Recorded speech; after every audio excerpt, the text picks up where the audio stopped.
पड़ती है। सारे दर्शन, सारे सिद्धांत, और मैं इस तरह भी कहता हूं, इन दिनों एक शब्द बहुत प्रचलित है, भारतीय ज्ञान परंपरा। अभी उस पर बहुत बातचीत हो रही है और सरकारों में विशेष रूप से हो रही है। उसके धोखे में एक IKS भी बना दिया गया है इन दिनों, इंडियन नॉलेज सिस्टम करके।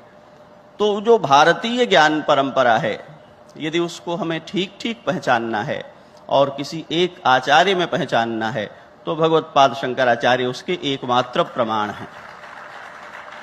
श्रीमद् भगवत गीता एक स्थान पर, ब्रह्मसूत्र एक स्थान पर, उपनिषद विद्या एक स्थान पर, इन तीनों में एक ही ज्ञान परंपरा प्रवाहित है और इन तीनों का समेकित अध्ययन किस प्रकार हमको आत्मोपलब्धि की ओर ले जाता है, इस बात के प्रतिष्ठाता, इस बात को प्रमाणित करने वाले भगवत्पाद शंकराचार्य हैं और हम प्रस्थानत्रयी पढ़ते हैं, ये उनका अवदान है।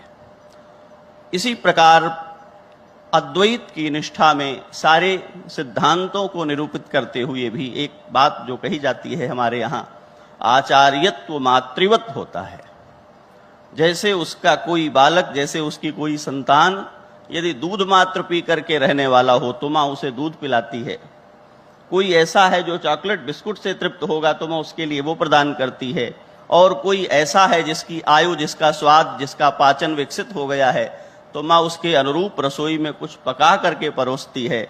बच्चों की पात्रता भिन्न भिन्न हो सकती है, पर माँ अपनी सभी संतानों को तृप्त कर सके, ये उसका मातृत्व है। ये भगवत्पाद शंकराचार्य ने किया है।